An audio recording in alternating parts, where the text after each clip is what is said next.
அன்பிற்கினிய மாணவ செல்வங்களுக்கு காலை வணக்கம். நான் அஸ்கர், உதவி தமிழ் பேராசிரியர்,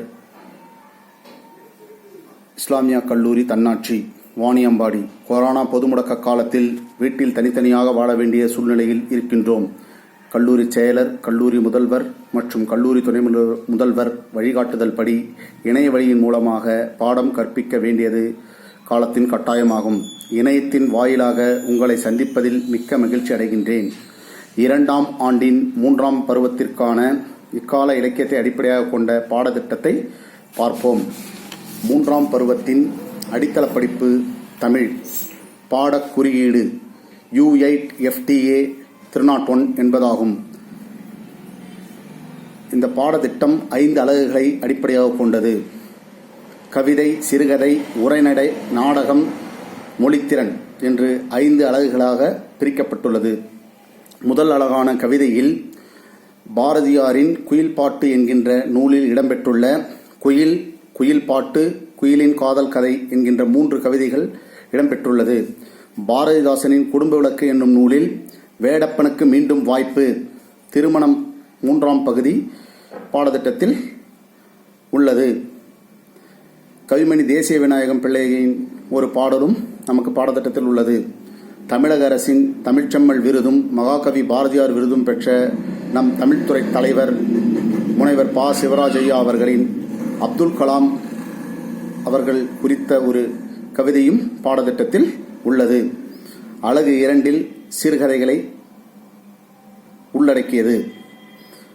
சுந்தர ராமசாமி எழுதிய மேல்பார்வை தண்ணீர் என்கின்ற சிறுகதையும், முனைவர் இரா நந்தகோபால் அவர்கள் எழுதிய வளையாத பனைகள் என்கின்ற அந்த சிறுகதையும், கவிக்கோ அப்துல் ரகுமான் அவர்கள் எழுதிய ராட்சசம் என்கின்ற சிறுகதையும் பாடத்திட்டத்தில் அமைந்துள்ளது. உரைநடை பகுதியில் சிவசூரியன் எழுதிய தன்னம்பிக்கை முன்னேற்றத்தின் முதல் படி என்ற உரைநடையும், முனைவர் P.K. மனோகரன் அவர்கள் எழுதிய தன்னம்பிக்கை கட்டுரையும், பசுமைக்குமார் எழுதிய படிப்பு சுமையல்ல சுகம் என்கின்ற இந்த கட்டுரையும் பாடத்திட்டத்தில் உள்ளது. 4ஆம் அலகான நாடகத்தில் பேரறிஞர் என எல்லோராலும் அழைக்கப்படுகின்ற C.N. அண்ணாதுரை அவர்களின் வேலைக்காரி நாடகத்தில் 25 காட்சிகள் பாடத்திட்டத்தில் அமைந்துள்ளது. மொழித்திறன் பகுதி அலகு 5 சந்திப்பிழை நீக்குதல், மரபு பிழைகள், ஒருமைப்பன்மை பிழை நீக்குதல், பிறமொழி சொற்களை நீக்குதல், ஒலி வேறுபாடு அறிந்த சரியான பொருளை அறிதல், அகரவரிசைப்படுத்தல் என்று இந்த மொழித்திறன் பகுதிகள் எல்லாம் 5ஆம் அலகில் இருக்கின்றது. இன்று நாம் காண இருக்கும் பாடம் பாரதியார் கவிதை. குயில் பாட்டு என்கின்ற நூலில் இருக்கக்கூடிய குயில் என்கின்ற கவிதை பார்ப்போம். அதற்கு முன் பாரதியாரை பற்றி அறிந்து கொள்வோம். பாரதியார் திருநெல்வேலி மாவட்டம் எட்டயபுரத்தில் 11/12/1882 ஆண்டு சின்னசாமி ஐயருக்கும் லட்சுமி அம்மையாருக்கும் மகனாக பிறந்தார். இவர் 7 வயதாக இருக்கும் பொழுதே கவிதைகளை எழுதும் ஆற்றல் பெற்றிருந்தார். பாரதியார் தம்முடைய கவிதை புலமைத்திறத்தால் 11ஆம் வயதிலேயே எட்டயபுர நாயக்க மன்னரின் கைகளால் கலைமகள் என பொருள்படும் பாரதி பட்டம் பெற்றார். அதற்கு பின் சுப்பிரமணிய பாரதியார் என அழைக்கப்பட்டார். இவருடைய இயற்பெயர் சுப்பிரமணியம். இவரை செல்லமாக சுப்பையா என்று அழைப்பர். பாரதியார் அவர்கள் பள்ளியில் படித்துக் கொண்டிருக்கும் பொழுதே 1897ஆம் ஆண்டு செல்லம்மா என்பவரை திருமணம் செய்து கொண்டார். தனது தந்தையின் இறப்புக்கு பிறகு பாரதியார் வறுமை நிலையினை அடைந்தார். சிறிது காலம் காசிக்கு சென்று தங்கியிருந்தார். பிறகு எட்டயபுர மன்னரின் அழைப்பை ஏற்று அரசவை கவிஞராக பணியாற்றினார். மீசை கவிஞன் என்றும் முண்டாசு கவிஞன் என்றும் தமிழ் இலக்கிய உலகம் போற்றும் பாரதியார் தாய்மொழியாம் தமிழ் மொழியின் மீது மிகுந்த பற்றுடையவராக திகழ்ந்தார். இவருக்கு சமஸ்கிருதம், ஆங்கிலம், ஹிந்தி, பிரெஞ்சு, தெலுங்கு, மலையாளம், வங்காளம் போன்ற பல மொழிகளில் புலமை பெற்றிருந்தாலும் தமிழ் மொழி மீது கொண்ட பற்றை யாமறிந்த மொழிகளிலே தமிழ்மொழி போல் இனிதாவது எங்கும் காணோம். பாமரராய் விலங்குகளாய் உலகனைத்தும் இகழ்ச்சி சொல பான்மை கெட்டு நாமமது தமிழரெனக் கொண்டிங்கு வாழ்ந்திடுதல் நன்றோ சொல்வீர். தேமுதிரத் தமிழோசை உலகமெல்லாம் பரவும் வகை செய்தல் வேண்டும். யாமறிந்த புலவரிலே கம்பனைப் போல், வள்ளுவன் போல், இளங்கோவைப் போல் பூமிதனில் யாங்கனுமே பிறந்ததில்லை. உண்மை வெறும் புகழ்ச்சி இல்லை. ஊமையராய் செவிடர்களாய் குருடர்களாய் வாழ்கின்றோம். ஒரு சொல் கேளீர். சேமமுற வேண்டுமெனில் தெருவெல்லாம் தமிழ் முழக்கம் செழிக்கச் செய்வீர். பிற நாட்டு நல்லறிஞர் சாத்திரங்கள் தமிழ் மொழியில் பெயர்த்தல் வேண்டும். இரவாத புகழுடைய புதுநூல்கள் தமிழ் மொழியில் இயற்றல் வேண்டும். மறைவாக நமக்குள்ளே பழங்கதைகள் சொல்வதிலோர் மகிமை இல்லை. திறமான புலமை எனில் வெளிநாட்டார் அதை வணக்கம் செய்தல் வேண்டும். உள்ளத்தில் உண்மை ஒளி உண்டாயின் வாக்கினிலே ஒளி உண்டாகும். வெள்ளத்தின் பெருக்கை போல் கலைப்பெருக்கும் கவின்பெருக்கும் மேவுமாயின் பள்ளத்தில் வீழ்ந்திருக்கும் குருடரெல்லாம் வெளிப்பெற்று பதவி கொள்வார். தெல்லுட்ட தமிழமுதின் சுவை கண்டார் இங்கமர சிறப்பு கண்டார். தமிழ் மொழியினுடைய சிறப்பை, அந்த சுவையை அறிந்தவர்கள் அமரர்கள், தேவர்களுடைய சிறப்பை கொண்டவர்கள், சிறப்பை அடைந்தவர்கள் என்று பாரதி தமிழ் மொழியின் சிறப்பை குறிப்பிடுகின்றார். பள்ளி ஆசிரியராக தம் வாழ்க்கையை தொடங்கிய இவர் பத்திரிகை ஆசிரியராகவும் விளங்கினார். மிகச்சிறந்த கவிஞர், எழுத்தாளர், விடுதலை வீரர், சமூக சீர்திருத்தவாதி என பல தளங்களில் பணியாற்றியவர். பாரதியார் கவிதைகள் என்ற பெயரில் இவருடைய கவிதைகள் வெளியிடப்பட்டுள்ளன. அவற்றுள் குயில் பாட்டு, பாஞ்சாலி சபதம், கண்ணன் பாட்டு முதலியவை இலக்கியவானில் ஒளி வீசி திகழ்வன. இவை மட்டுமின்றி பாப்பா பாட்டு, சுயசரிதை, தேசிய கீதங்கள், பாரதி 66, ஞான பாடல்கள், தோத்திர பாடல்கள், விடுதலை பாடல்கள், பாரதியார் பகவத்கீதை பேருரை, விநாயகர் நான்மணி மாலை, பதஞ்சலி யோக சூத்திரம், நவரத்தின கதைகள், உத்தம வாழ்க்கை, ஹிந்து தர்மம், மகாத்மா காந்தி அவர்களின் உபதேசங்கள், சின்னஞ்சிறு கிளியே, ஞானரதம், பகவத்கீதை 1912 பகவத்கீதையை மொழிபெயர்க்கிறார். சந்திரிகையின் கதை, புதிய ஆத்திச்சூடி, பொன்வாள் நரி போன்ற நூல்களை எழுதியுள்ளார். பாரதியாரின் கவிதைகளில் அச்சில் வெளிவந்த முதல் கவிதை தனிமை இரக்கம் என்ற தலைப்பில் அமைந்த கவிதை. 1904ஆம் ஆண்டு விவேக பானு என்கின்ற இதழில் வெளிவந்தது. இந்திய விடுதலைப் போரில் பாரதியின் பாடல்கள் உணர்ச்சி வெள்ளமாய், காட்டுத் தீயாய், சுதந்திர கனலாய் தமிழ்நாட்டில் வீறு கொள்ளச் செய்தது. பாரதியார் இந்திய பத்திரிகையின் மூலம் மக்களிடையே விடுதலை உணர்வை தூண்டும் வகையில் பல எழுச்சியூட்டும் கட்டுரைகளை எழுதினார். பாரதியின் எழுச்சிக்கு தமிழ்நாட்டில் பலத்த ஆதரவு பெருகுவதைக் கண்ட பிரிட்டிஷ் ஆட்சி இந்தியா பத்திரிகைக்கு தடை விதித்தது. அவரை கைது செய்து சிறையிலும் அடைத்தது. அது மட்டுமில்லாமல் விடுதலை போராட்ட காலத்தில் தேசிய உணர்வுள்ள பல்வேறு கவிதைகளை படைத்து மக்களை ஒருங்கிணைத்த காரணத்தினால் பாரதி தேசிய கவியாக அனைவராலும் போற்றப்பட்டார். இவர் சுதேசமித்திரனில் உதவி ஆசிரியராக பணியாற்றினார்.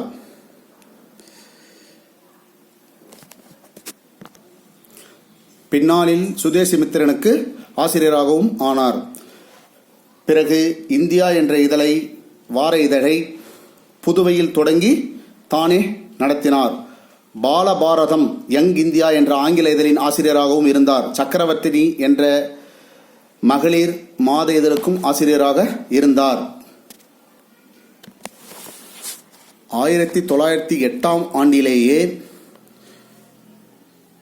இந்தியா விடுதலை அடைவதற்கு முன்பே ஆடுவோமே பள்ளு பாடுவோமே ஆனந்த சுதந்திரம் அடைந்து விட்டோம் என்று, அடைவோம் என்று பாடவில்லை, அடைந்து விட்டோம் என்று, சுதந்திரம் அடைவதற்கு முன்னாடியே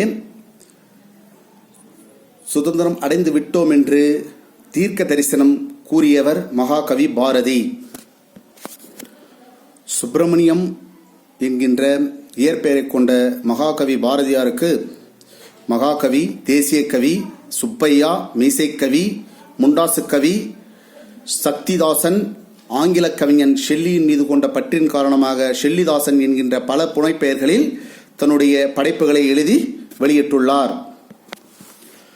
கவிதை எழுதுபவன் கவி என்று, கவிதையே வாழ்க்கையாக உடையோன், வாழ்க்கையே கவிதையாக செய்தோன் அவனே கவி என பாரதி குறிப்பிடுகின்றார்.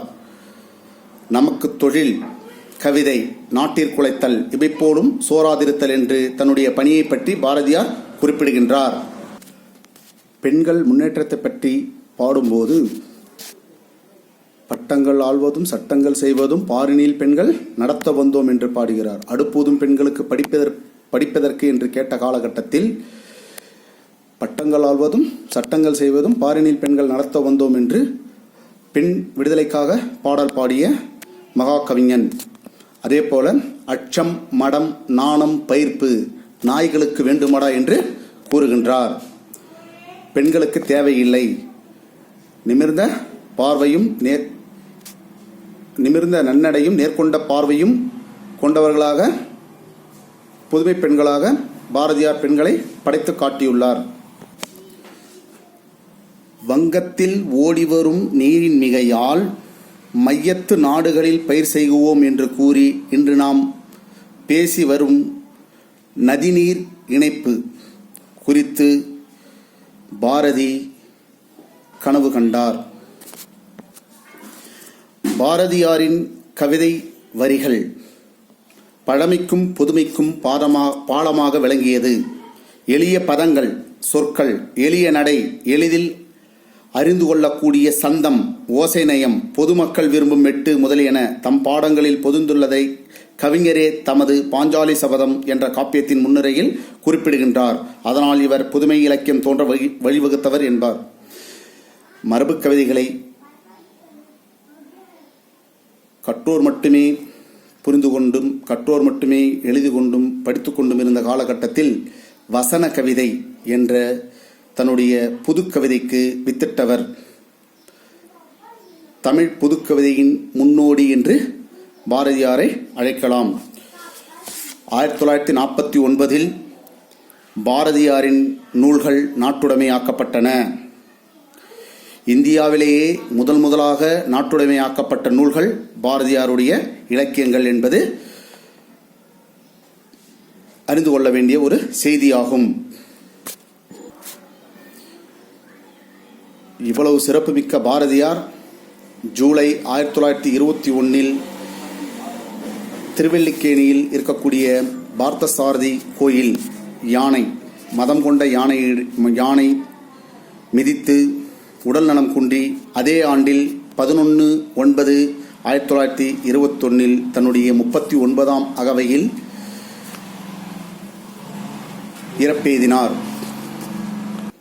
நம் பாடத்திட்டத்தில் இருக்கக்கூடிய மகாகவி பாரதியாரின் குயில் பாட்டு நூல் குறித்த செய்திகளை பார்ப்போம்.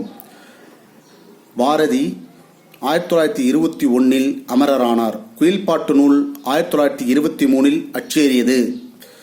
இந்த பாட்டிற்கு பாரதியார் தந்த பெயர் குயில் என்பதே.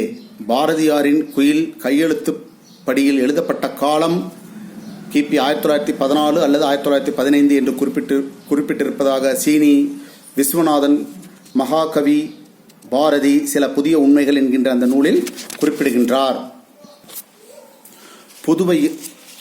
புதுவையில் முத்தியாலுப்பேட்டை என்ற பகுதி நகரின் மேற்கே உள்ளது. அங்கு கிருஷ்ணசாமி செட்டியார் என்பவருக்கு சொந்தமாக ஒரு தோப்பு இருந்தது. மரங்கள் அடர்ந்து செழித்த அங்கு இயற்கையின் முழு எழில் கோலமிட்டு இருந்தது. அந்த தோப்பிற்கு சென்ற பாரதியார் அதன் இயற்கை அழகில் மயங்கினார். அங்கு தொடர்ந்து குயில் குக்கு குக்கு என்று கூறுவதை கேட்டார். குயில் பாட்டு உடனே பாரதியாரிடம் தோன்றிவிட்டது. புதுவையில் பாரதியோடு இருந்த வாரா என்று பெயர் பெற்ற வா ராமசாமி ஐயங்கார் குறிப்பிடுகின்றார். முத்தையாலுப்பேட்டை கிருஷ்ணசாமி செட்டியாரின்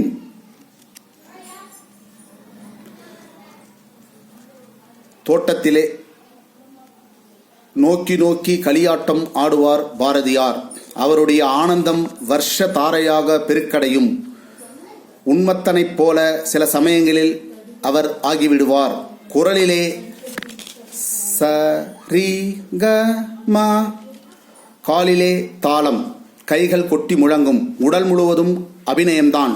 குழந்தை பிறந்தவுடன் சோர்ந்து நித்திரையில் ஆழ்ந்துவிடும் தாய்மார்களைப் போல கவிதை பிறந்தவுடன் பாரதியார் சோர்ந்து போய் மண் தரையில் படுத்துக்கொள்வார் என மகாகவி பாரதியார் என்ற நூலில் வ. ராமசாமி ஐயங்கார் குறிப்பிடுகின்றார். இவ்வாறுதான் குயில் பாட்டு தோன்றியது. இது பட்டப்பகலில் பாவலருக்கு தோன்றுவதாம் நெட்டைக் கனவின் விளைச்சல். உண்மையிலேயே இது ஒரு கனவு, மது மயக்கத்தில் உண்டாகும் மிகைப்பேச்சு போல. கவிக்கு அருள் வந்த வேளையில் மெய்மறந்து கொட்டிய கற்பனை என்கிறார் கூப்பா ராஜகோபாலன். குயிலின் கதை. குயில் பாட்டின் கதை விந்தையானது. புதுவை நகரின் மேற்கில் ஒரு மாஞ்சோலை. அங்கு வேடர் வராத ஒரு நாளில் விந்தை குயிலொன்று பாடியது. காதல் காதல் காதல், காதல் போயின் சாதல் சாதல் சாதல் என்று துள்ளும் இன்ப வெறியும் துயரும் கலந்த குரலில் குயில் பாடியதை கவிஞன் கேட்டான். குயிலே, உன் துயரம் யாது என்று அதனிடம் வினவினான். நான் மனிதர்களின் மொழிகளையெல்லாம் அறியும் பேறு பெற்றேன். பாட்டில் நெஞ்சை பறிகொடுத்தேன். இப்போது காதலை வேண்டி கரைகின்றேன் என்றது அந்த பெண் குயில். கவிஞனுக்கு குயிலின் மீது அடங்காத காதல் பிறந்துவிட்டது. நம் பாடத்திட்டத்தில் இருக்கக்கூடிய முதல் கவிதையான குயில் என்ற தலைப்பில் அமைந்த கவிதையை பார்ப்போம். காலை இளம் பருதி வீசும் கதிர்களிலே நீலக் கடலோர் நெருப்பெதிரே சேர்மணி போல் மோகனமாம் ஜோதி பொருந்தி முறை தவறா வேகத் திரைகளினால் வேத பொருள் பாடி வந்து தழுவும் வளம்சார் கரையுடைய செந்தமிழ் தென்புதுவை என்னும் திரு நகரின் மேற்கே சிறு தொலைவில் மேவும் ஒரு மாஞ்சோலை. நார்கோணத்துள்ள பல நத்தத்து வேடர்களும் வந்து பறவை சுட வாழ்ந்த பெருஞ்சோலை. அந்த மாஞ்சோலை அதனில் ஓர் காலையிலே வேடர் வராத விருந்து திருநாளில் பேடை குயிலொன்று பெட்புறவோர் வான்கிளையில் வீற்றிருந்தே ஆண்குயில்கள் மேனி புலகமுற ஆற்றல் அழிவு பெற உள்ளத்து அனல் பெருக சோலை பறவையெல்லாம் சூழ்ந்து பரவசமாய் காலை கடனில் கருத்தின்றி கேட்டிருக்க இன்னமுதை காற்றினிடை எங்கும் கலந்தது போல் மின்னல் சுவைதான் மெலிதாய் மிக வினியதாய் வந்து பரவுதல் போல வானத்து மோகினியால் இந்த ஒரு வேதித்தான் ஏற்றம் விளங்குதல் போல் இன்னிசை தீம்பாடல் இசைத்திருக்கும் விந்தைகளை முன்னி கவிதை வெறி மூண்டே நனவடி பட்ட பகலிலே பாவலர்க்கு தோன்றுவதாம் நெட்டைக் கனவின் நிகழ்ச்சியிலே கண்டேன் யான். கன்னிக் குயிலொன்று காவிடத்தே பாடியதோர் இன்னிசை பாட்டினிலே யானும் பரவசமாய் மனித உரு நீங்கி குயிலுறவும் வாராதோ இனிதி குயில் பெட்டை என்றும் பிரியாமல் காதலித்து கூடி கலியுடனே வாழோமோ நாதக் கனலிலே நம்முயிரை போக்கோமோ என்று பலவெண்ணி ஏக்கமுற பாடிற்றால் அன்று நான் கேட்டது அமரர்தான் கேட்டாரோ. குக்கு வென்று குயில் பாடும் பாட்டினிலே தொக்க பொருளெல்லாம் தோன்றியதன் சிந்தைக்கே அந்த பொருளை அவனுக்கு உரைத்திடுவேன் விந்தை குரலுக்கு மேதியினீர் என் செய்கேன். இப்பாடலின் பொருளை தற்பொழுது காண்போம். காலை இளம்பருதி வீசும் கதிர்களிலே நீலக்கடலோர் நெருப்பெதிரே சேர்மணி போல். விடியற்காலையில் உதிக்கின்ற சூரியன், அந்த சூரிய கதிர்கள் நீல நிறத்தில் இருக்கக்கூடிய கடலில் நெருப்பு தோன்றுவது போல் சூரியன் தோன்றுகின்றது. அந்த நெருப்பு தோன்றுவதைப் போல் தோன்றுகின்ற அந்த சூரியனுடைய அந்த ஒளியும் சேர்ந்து மோகனமாம் சோதி பொருந்தி முறை தவறா வேகத்தினால் வேத பொருள் பாடி வந்து தொழும் வளம் சார்ந்த கரையுடைய வேதத்தினுடைய பொருளை ஓதுகின்ற கரைகளை உடைய செந்தமிழ் தென்புதுவை என்னும் திருநகரின் மேற்கே சிறு தொலைவில் மேவும் ஒரு மாஞ்சோலை நாற்கோணத்துள்ள பல நத்தத்து வேடர்களும் வந்து பறவை சுட வாய்ந்த பெருஞ்சோலை.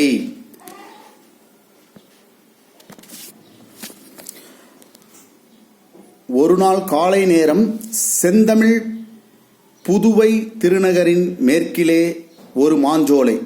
அச்சோலை பாரதியாரின் நண்பர் கிருஷ்ணசாமி செட்டியாருக்கு சொந்தமான அந்த சோலையில் நாற்கோணத்து உள்ள பல நத்தத்து வேடர்களும் அந்த முத்தியால்பேட்டை என்கின்ற அந்த பகுதி சுற்றி இருக்கக்கூடிய 4 திசைகளிலும் இருக்கக்கூடிய பறவைகளை கண்ணி வைத்து பிடிக்கக்கூடிய அந்த பறவை வேடர்கள் அனைவரும் வந்து பறவைகளை பிடித்து செல்வதற்காக இருக்கக்கூடிய ஒரு மாஞ்சோலை, பெரிய சோலை.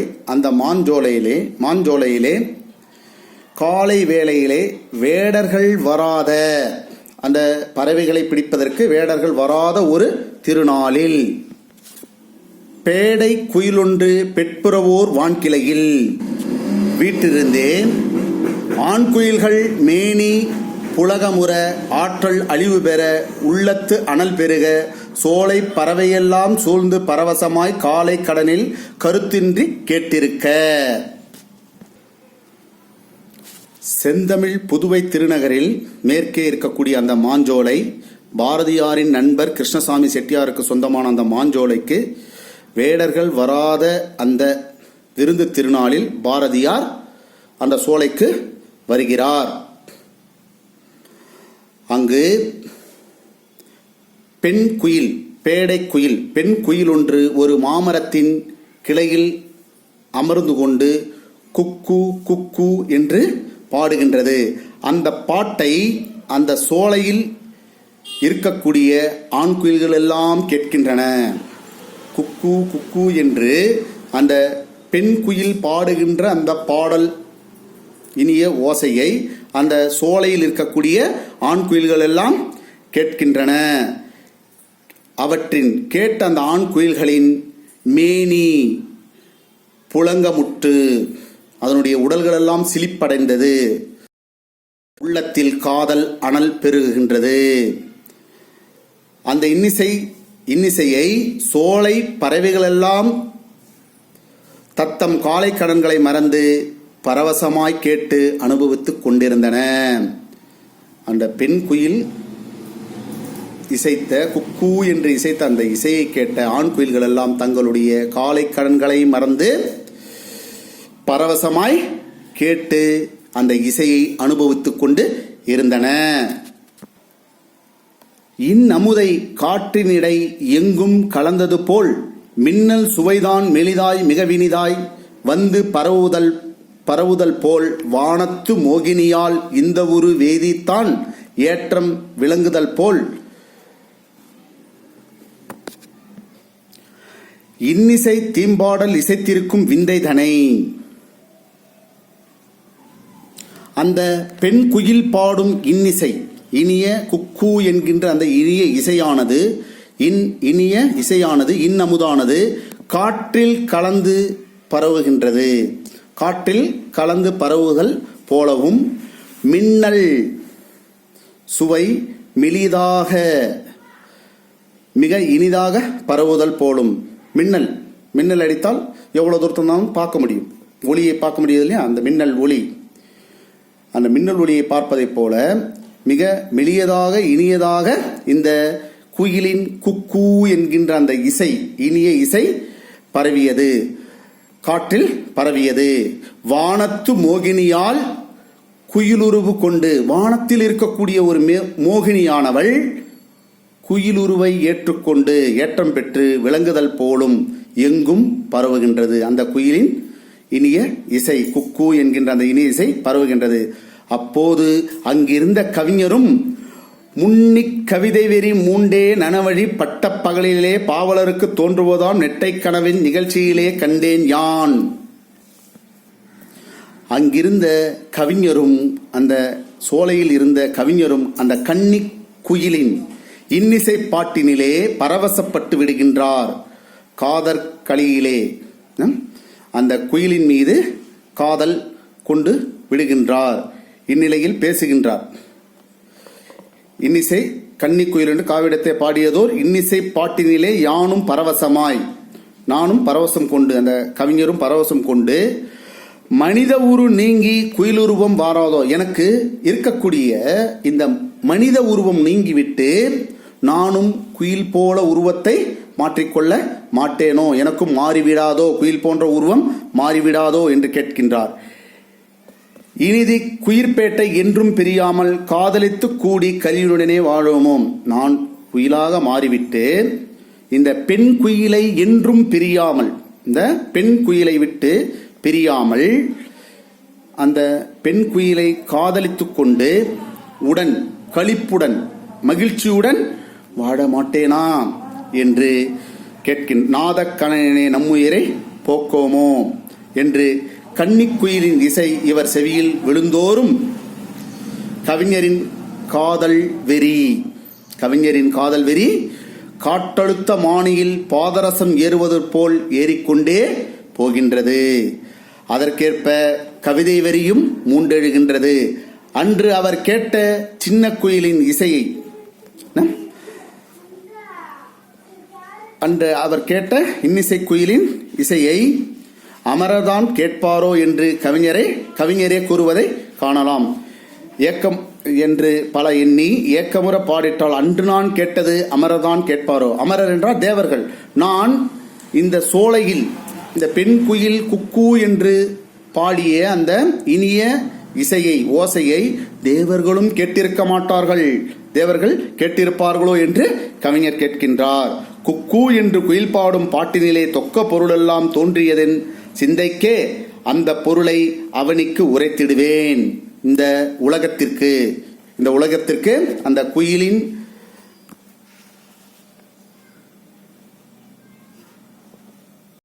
குக்கு வென்று குயில் பாடும் பாட்டினிலே தொக்க பொருளெல்லாம் தோன்றியதென் சிந்தைக்கே அந்த பொருளை அவனுக்கு உரைத்திடுவேன். விந்தை குரலுக்கு மேதியினீர் என் செய்கேன்.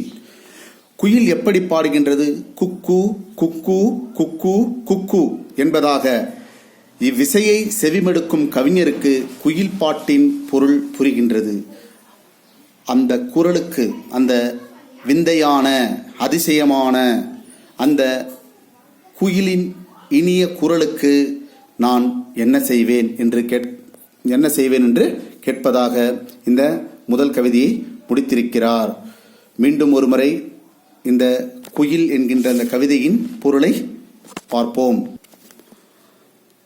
ஒரு நாள் காலை நேரம் செந்தமிழ் புதுவை திருநகரில் மேற்கே ஒரு மாஞ்சோலை. அச்சோலை பாரதியாரின் நண்பர் கிருஷ்ணசாமி செட்டியாருக்கு சொந்தமானது. அந்த இடத்திற்கு பாரதியார் வருகின்றார். அவர் வந்த அந்த நாள் அந்த சோலைக்கு வேடர்கள் வராத விருந்து திருநாளாகும். அன்று பேடை குயிலொன்று, பெண் குயிலொன்று ஒரு மாமரத்தின் வான்கிளையில் அமர்ந்து குக்கு குக்கு என்று பாடுகின்றது. அந்த பாட்டை அச்சோலையில் இருந்த ஆண் குயில்கள் எல்லாம் கேட்கின்றன. அவற்றின் மேனிகள், அந்த ஆண் குயில்களின் மேனிகள், உடல்களெல்லாம் சிலிர்ப்புற்று ஆற்றல் அழிவு பெற்று உள்ளத்தில் காதல் அனல் பெருகின்றது. அந்த இன்னிசையை சோலை பறவைகளெல்லாம் தமது காலை கடன்களையும் மறந்து பரவசமாய் கேட்டு அனுபவித்துக் கொண்டிருக்கின்றன. அந்த பெட்டை குயில் பாடும் இன்னிசை இன்னமுது காற்றில் கலந்து பரவுதல் போலவும் மின்னல் சுவை மெலிதாகி மிக இனியதாய் பரவுதல் போலவும் வானத்து மோகினியால் குயில் உருவம் கொண்டு விளங்குதல் போலவும் எங்கும் பரவுகின்றது. அப்போது அங்கிருந்த கவிஞரும் முன்னிக் கவிதை வெறி மூண்ட நனவழிய பட்ட பகலிலே பாவலருக்கு தோன்றுவதாம் நெட்டை கனவின் நிகழ்ச்சியிலே காவினிடத்தே கண்ட கன்னிக் குயிலின் இசைப்பாட்டினிலே பரவசப்பட்டு விடுகின்றார். காதல் களியிலே ஆண்டு விடுகின்றார். அந்த குயிலின் மீது காதல் கொண்டு விடுகின்றார். இந்நிலையில் பேசுகின்றார் கவிஞர்.